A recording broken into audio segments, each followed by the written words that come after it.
And now, an 8th special presentation. In this edition of Art Beat Nation, an artist's portrayal of the soul of the civil rights movement and its leader. This awareness that there's evil in the world, that there's real danger, and yet this sense of tenderness, of wanting to protect. A movie and musical with a symphonic adaptation. I got into Mid-America accidentally. Student art takes center stage at a Texas rodeo. You know, we don't limit our students, and we treat them like artists. And a pianist translates the music she loves into works of art. I developed a way to translate pitch, musical pitch, into color. It's all ahead on this edition of Art Beat Nation.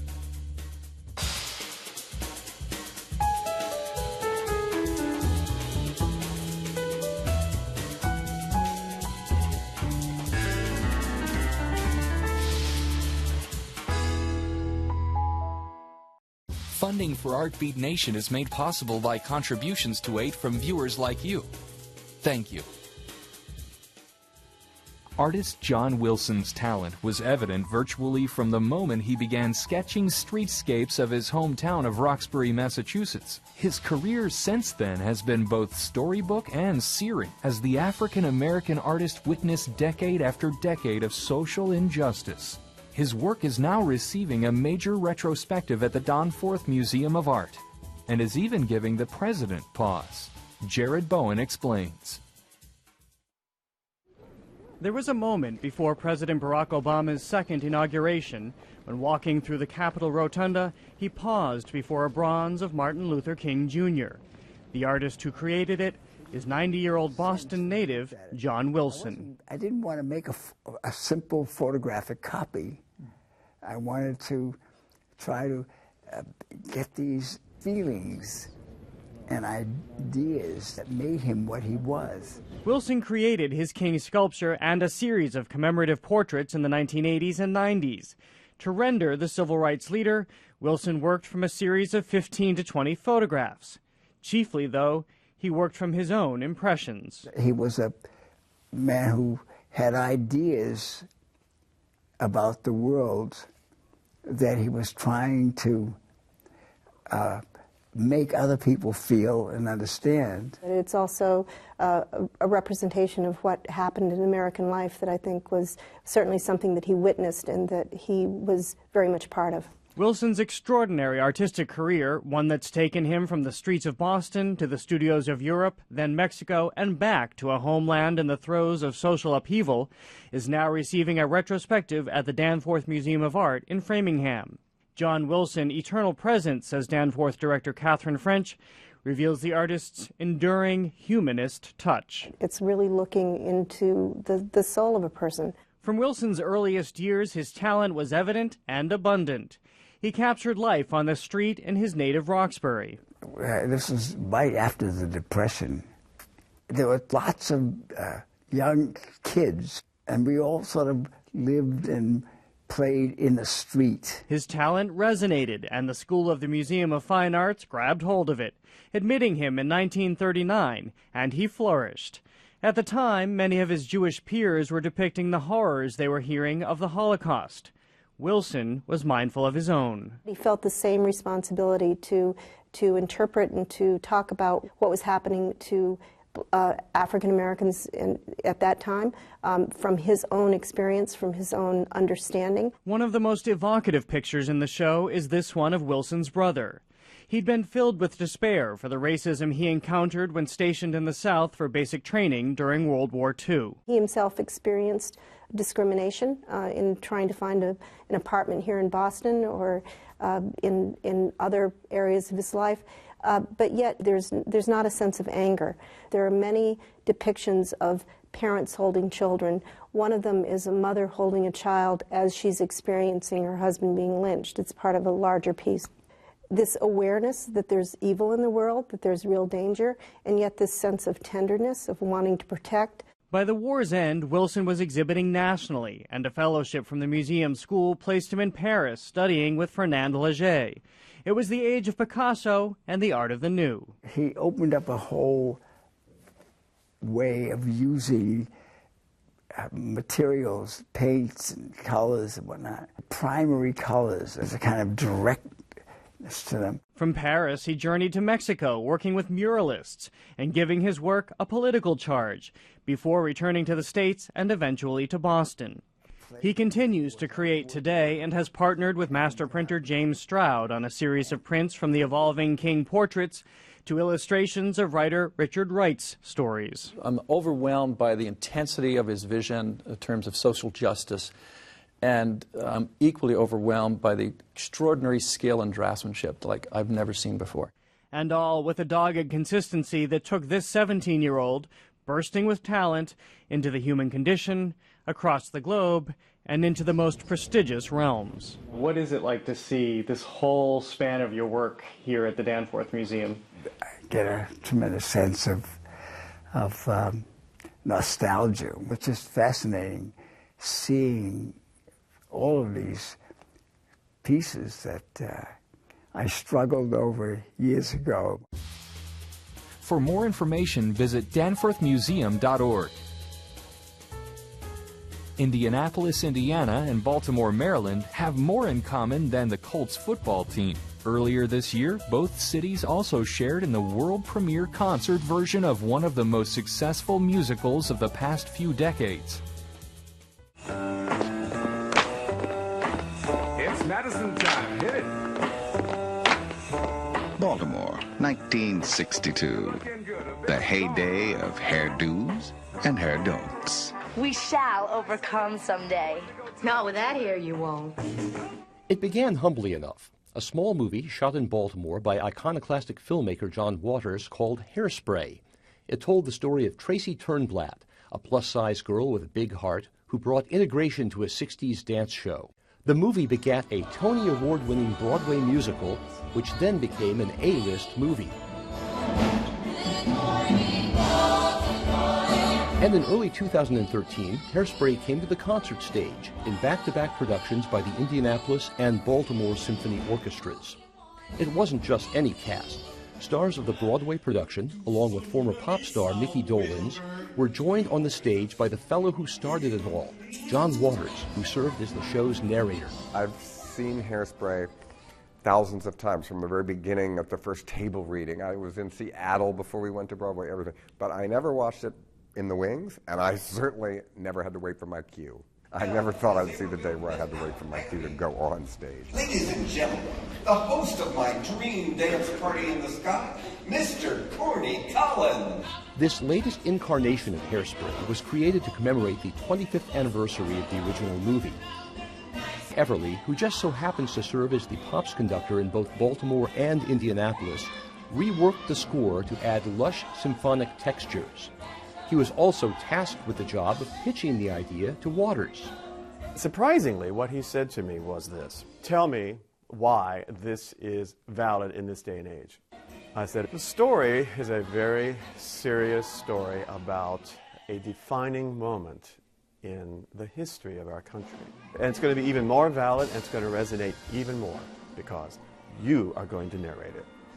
I went, okay, I'll get back to you. Not only did Waters agree to narrate, but he wrote his own material. Today we're taking Hairspray in a whole new direction, the symphony orchestra. If it works, maybe someday I can come out and hum Bolero, while old people like me make out in the audience. The result, a presentation that captures the essence of the Broadway musical with the orchestra sharing the stage with the singers and dancers. Everly reworked the original score by hand, replacing synthesized parts with dozens of extra instruments. These days, the magnificent Broadway sound that we know from the 40s, 50s, and 60s is diminished because, sadly, finances have entered the picture, and what used to be an orchestra of 30, approximately, is now maybe 12 or 15. It was that case for the Broadway show of Hairspray, but lucky me, I get to work with symphony orchestras, and suddenly we are hearing how it should sound on an even larger scale. That's exciting. We certainly do have costuming, we have the wigs and the makeup, and we have the characterization. So there isn't just people in tuxedos reading from a 3-ring binder. We have all of the other stuff that gives you, with the sound of the musical score, plus these magnificent performers in full costume, it gives you the show. And for the actors, even those who played the roles on Broadway, this restaging added an exciting twist to their performances.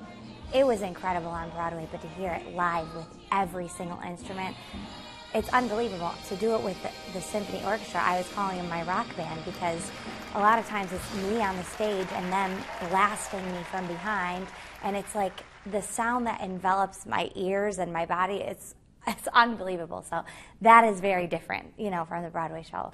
Mickey Dolenz, perhaps best known as the drummer and lead singer for the Monkees, played the role of Wilbur Turnblad for nearly a year in the UK. I was fascinated by it because I just love the idea of singing in front of a 40-piece orchestra. When you're familiar with all the material, for me it was unlearning a lot of the stuff. I had to, you know, shorten up stuff, speeches, and combine speeches and stuff. That was actually the toughest thing, because I'm so used to saying these lines, you know, for a year, the exact same line. Penny, go tell your mother she wants you. I've never been to Indianapolis, and I've never been to Baltimore. And to get to do it with John Waters in both these cities, especially Baltimore, I was like, yes, me want. So we're not doing all the scenes, we're not doing all the dialogue, and we don't have set pieces complete, but we are all in costume. So I'm done up like a pretty lady, and we do some choreography too, which is great. So it's a different animal, but it's fun. The latest reboot of Hairspray played to boisterous full houses in both Baltimore and Indianapolis. On stage and off, the actors and the maestro developed a real affection for one another and a desire to take this production to other cities. He gets us. His work ethic was great. You know, we were all a little nervous because we're Broadway idiots. You know, we're just like, I'm not talking way too much. And we were like, oh, the maestro, we must be on our best behavior for the maestro. But he's played right along with all of us, and he's been great. We all just fell in love with, well, if you will, each other. It was one big happy family. And given the joy of doing the show and the audience reception, we all loved to do it. So there are talks about that very thing happening. And John Waters can only wonder with subversive glee where his creation will wind up next. Well, Hairspray is the gift that keeps on giving. It was the only subversive thing I ever did, because Pink Flamingos was maybe preaching to the converted. This play is in every high school in America now, and it's still. Two men are singing a love song to each other, they kiss. It's encouraging your white teenage daughter to date black men in a humorous way, and no one ever objects. So it's a sneak. I got into Mid-America accidentally. It was just a good idea. A fat girl fights for integration. Hey, I accidentally thought up a hit.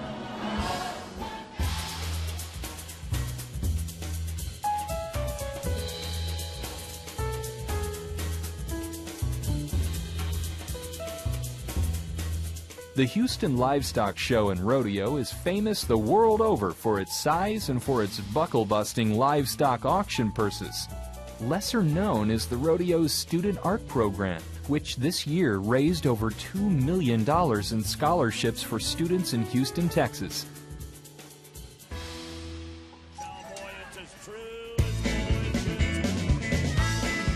The Houston Livestock Show and Rodeo entertained more than 2.5 million visitors this year. In addition to the usual rodeo prizes for bull riding and barrel racing and the like, this year the rodeo also raised more than $8 million for student scholarships in competitions like the school art program. Concentrate on shapes, forms, and everything you see in front of you. The school art program is this opportunity for all students in the Houston areas who are not interested in raising animals to get involved in the rodeo, and it provides them with an avenue to be involved and to demonstrate their talents. We're going to be working on quick draws, okay? Let's do 2 minutes on this. Same area. Ready? And go. We are a Western art contest, and so all of the subjects have to relate to Western art and to Texas almost exclusively. We look at about 30,000 pieces of artwork, and from that, 52 pieces are selected to be auctioned at the rodeo. And this year, The winning piece was auctioned for $210,000. Sold it to you, $210,000. Which was a record for us. Overall, the auction brought in $2 million. The grand champion gets $30,000, and the reserve champion gets a slightly lesser, and everyone who's in the contest, whose work makes it to the auction, gets at least $2,000. The rest of the money goes into the scholarship fund. This year's grand champion was a 16-year-old student from Pasadena, Texas. I'm Denise Molina. I'm a sophomore in Sam Rayburn High School. The drawing is called Stowing the Riggings. It's a cowboy getting ready for a day's work. We put a lot of pictures out on the table, and then we choose which ones we want. I started out with 2 photographs. One had a picture of a car, so it didn't look Western, so we had to make something work with it. So we put the barrels instead. I started the very first day of school. We started planning out with the pictures, and I did a whole drawing in a month and a half, about 200 hours, about 5 hours a day. Denise is a very interesting story. When she came to me last year as a freshman, she told me that her biggest dream was to be an artist. So make sure that you take that into consideration. Plan your steps. She works hard. You know, she takes criticism very well. Denise, you're doing good there. You need any help? We have a goal where the students know, I want to get this high, and there's no ceiling. We uncover that roof and we say, hey, go for it. You know, we don't limit our students, and we treat them like artists.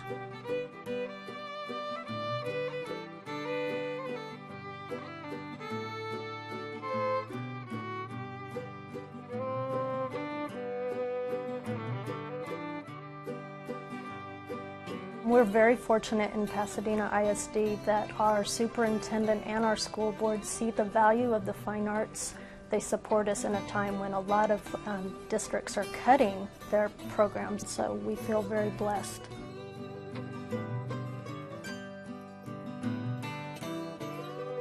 Pasadena ISD had 17 awards taken from our district show to the Grand Prix judging at the Houston Rodeo. And of those, we landed 11 in auction.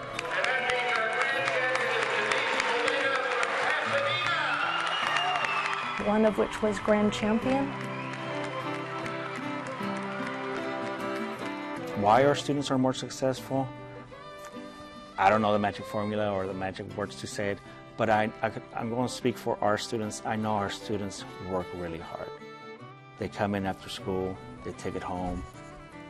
They come in on weekends. Art is one of those things where you cannot fake certain things. And the amount of effort and time that you invest in a piece of artwork, that cannot be faked. You will see when time has been invested in a piece of artwork. We open up those doors for the students to walk through them. And just to see them, and they're in awe, and they see what the world is out there to possibly give them, that's what really makes me feel good. There are always people who come to the rodeo and cannot believe that students did this artwork. Even though we've been doing it all these years, we're astounded at what the students can do, and it's just amazing to see their work.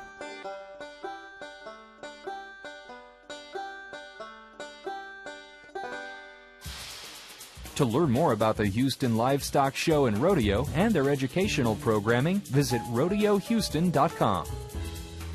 Have you ever wondered what a musical performance would look like as an oil painting? For the last 20 years, artist Nancy Mooslin has systematically translated musical pieces into paintings and sculptures, creating a unique emotional experience for the viewer.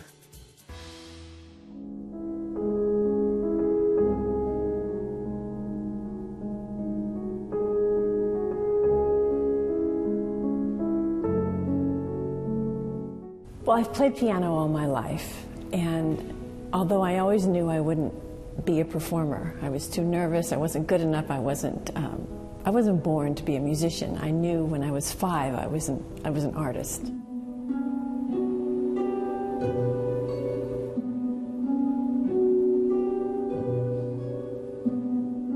The music is a geometric pattern of pitches, intervals of pitch. And the paintings were a geometric pattern of intervals of color. And there's a history for this. In the 20th century, there's a lot of artists and composers and musicians who've seen the relationship from the time of abstract art, 1914, the first abstract paintings. Anybody who had a background in painting and music realized that conceptually they were very connected, very linked. So I was just sort of determined to develop a system to paint the music that I loved. And I wanted it to be a system I could validate. Not just an emotional response to the music, not this is how the music makes me feel. I wanted something that I could validate and say, this is really what this music looks like. So I developed a way to translate pitch, musical pitch, into color. The meter, the rhythm is translated into measurement, the actual amount of space something takes up on the canvas or the paper.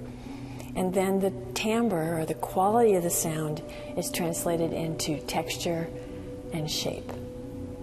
So I was off and running, and I've been doing this for 30 years. It's never gotten old to me.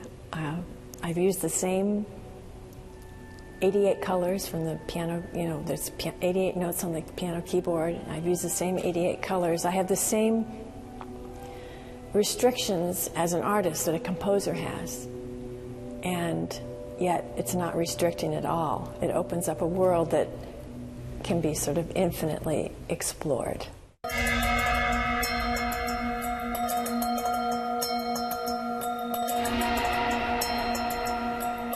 But all the pieces could be played. I mean, they actually could be played. I could go the reverse. I could notate them and somebody could play them. They are all, actually representing solid musical ideas. As a physical phenomenon, music is really more solid. A sound wave is actual molecular motion. It's actually something moving through the air. Whereas what we look at in art is actually reflected light. What we're seeing is the light reflected off of the painting or the object. And that electromagnetic energy is much more ephemeral than sound waves. But I do think music is more spiritual. And I've thought a lot about that. I thought, am I taking something that to me is so spiritual, so immaterial, and sort of dragging it down into the physical world? And I've thought about that a great deal. But it's still important to me. It's important to me to sort of drag it down so that maybe the music will be better understood and more approachable, and also to bring the art up to the same standard, to bring the painting, the color, to that same standard that I hold where I see music. I want the art to be as spiritual and immaterial as the music.